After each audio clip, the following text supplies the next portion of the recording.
வணக்கம், welcome to foods of India. நம்ம இன்றைக்கி மாசி கருவாடை வச்சு 2 நாள் வச்சு சாப்பிட்ற மாதிரி ரொம்ப டேஸ்டியாக மாசி சம்பல், அதுவும் தூத்துக்குடி ஸ்டைலில் எப்படி தயார் பண்ணுறது அப்படின்னு தான் இந்த வீடியோவில் பார்க்க போகிறோம். இதுதான் மாசி கருவாடு. பார்க்குறதுக்கு வந்து மரக்கட்டை மாதிரியே தான் இருக்கும்.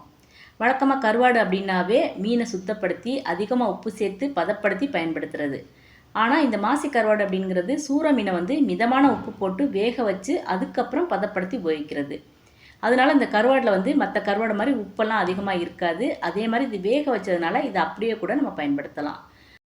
முதல்ல இந்த மாசி கருவாடை வந்து இந்த மாதிரி உரல்னால இடித்து சின்ன சின்ன பீஸ் ஆக்கிக்கணும். நான் இப்போ எடுத்துருக்கிறது வந்து 100 கிராம் மாசி கருவாடு. இதை வந்து உரலில் இந்த மாதிரி இடித்து அதுக்கப்புறம் நான் மிக்சி ஜாரில் சேர்த்து பொடி பொடியாக தூள் பண்ணி ஒரு ஏர்டைட் பாட்டிலில் வந்து நான் ஸ்டோர் பண்ணி தேவைக்கு வந்து எடுத்து பயன்படுத்த போகிறேன். நீங்கள் இந்த மாதிரியும் பயன்படுத்தலாம், அல்லது கொஞ்சம் கொஞ்சமாக உடச்சும் பயன்படுத்திக்கலாம்.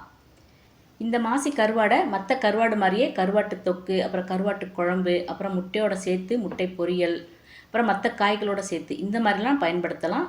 அதே மாதிரி அதிக நாள் வச்சு பயன்படுத்துகிற மாதிரி மாசி சம்பல் தயார் பண்ணலாம்.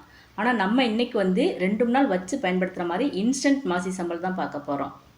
அதுக்கு ஒரு மிக்சி ஜாரில் காரத்துக்கு வந்து 6லேருந்து 7 மிளகாவத்தில் எடுத்துக்கோங்க. மிளகாவத்தில் வந்து நல்ல பொடி பொடியாக்கணும். அதுக்காக இது கூட வந்து கல்லுப்பு சேர்த்துக்கணும். கல்லுப்பு சேர்க்கும்போது மிளகாவத்தில் வந்து நல்ல பொடி பொடியாக இந்த மாதிரி தூளாயிரும். இப்போ இது கூட 1/2 கப் துருவன தேங்காய் சேர்த்துக்குங்க. நீங்கள் தேங்காய் துருவலுக்கு பதிலாக தேங்காய் சீல் பயன்படுத்துனீங்கன்னா முதல்ல அதை பல்ஸில் வந்து 2-3 சுற்றி எடுத்துக்குங்க. அதுக்கப்புறம் 1/4 கப் வந்து மாசி கருவாடை சேர்த்துக்கணும். இப்போ வாசத்துக்கு கொஞ்சமாக கருவேப்பிலையும் சேர்த்து இப்போ பல்ஸில் வந்து 2-3 நல்லா சுற்றி எடுத்துருங்க. இப்போ இந்த மாதிரி செய்யும்போது நம்ம சேர்த்துருக்க தேங்காய், மாசி கருவாடு, மிளகாத்தில் எல்லாம் நல்லா அந்த மாதிரி ஒன்று சேர்ந்துடும்.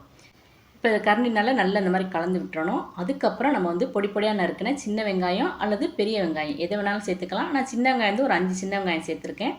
ஒரு பச்சை மிளகாய் வந்து விதையெல்லாம் எடுத்துகிட்டு பொடி பொடியாக நறுக்கியிருக்கேன். அதையும் இதில் சேர்த்து பல்ஸில் வந்து ஒரு சுற்றினா போதும்.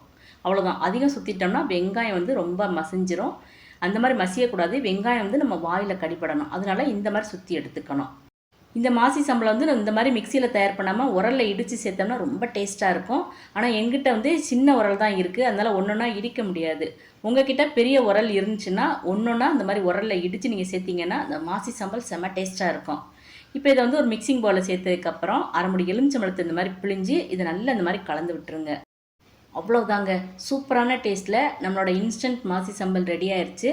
இது சாம்பார் சாதம், ரசம் சாதம், தயிர் சாதம் எல்லாத்துக்கும் சைட் டிஷ்ஷாக எடுத்துக்கலாம். செம்ம காம்பினேஷனாக இருக்கும். அதே மாதிரி இட்லி, தோசை, சப்பாத்திக்கும் நீங்கள் சைட் டிஷ்ஷாக எடுத்துக்கலாம். ப்ரெட்டோட வச்சும் சாப்பிட்லாம். சூப்பராக இருக்குங்க. இந்த மாசி சம்பல் செஞ்ச உடனே காலியாயிரும். அவ்வளோ டேஸ்ட்டாக இருக்கும். இதை நீங்கள் வந்து 2 நாள் வச்சு பயன்படுத்த போகிறீங்க அப்படின்னா ஃப்ரிட்ஜில் ஸ்டோர் பண்ணி வச்சு பயன்படுத்திக்கலாம். இது வரைக்கும் கருவாடே சாப்பிடாதவங்க இந்த மாசி சம்பல் சாப்பிட போகிறீங்க அப்படின்னா ஒரு கடாயில் வந்து கொஞ்சமாக எண்ணெய் சேர்த்து இந்த மாசி சம்பளம் அதில் சேர்த்து 1 நிமிஷம் எண்ணெயில் நல்லா வதக்கிடுங்க. அதுக்கப்புறம் நீங்கள் சாப்பிட்டு பாருங்கள், உங்களுக்கு வந்து ரொம்ப பிடிக்கும். சூற மீனில் வந்து கொழுப்புச்சத்து குறைவாகவும் புரதச்சத்து அதிகமாகவும் இருக்கும். உடலில் நோய் எதிர்ப்பு சக்தி அதிகரிக்கிறதுக்கு இந்த சூற மீன் வந்து ரொம்பவே உதவும். அந்த சூற மீனில் தான் நம்ம இந்த மாசி கருவாடு வந்து தயார் பண்ணியிருக்கோம். ரொம்ப டேஸ்டியான இந்த மாசி சம்பலை நீங்களும் இன்றைக்கே செஞ்சு பாருங்கள். இந்த வீடியோ உங்களுக்கு பிடிச்சிருந்ததுன்னா லைக் பண்ணுங்கள், ஷேர் பண்ணுங்கள். மறக்காமல் ஃபுட்ஸ் ஆஃப் இந்தியா சேனலை சப்ஸ்கிரைப் பண்ணுங்கள். தேங்க்ஸ் ஃபார் வாட்சிங்.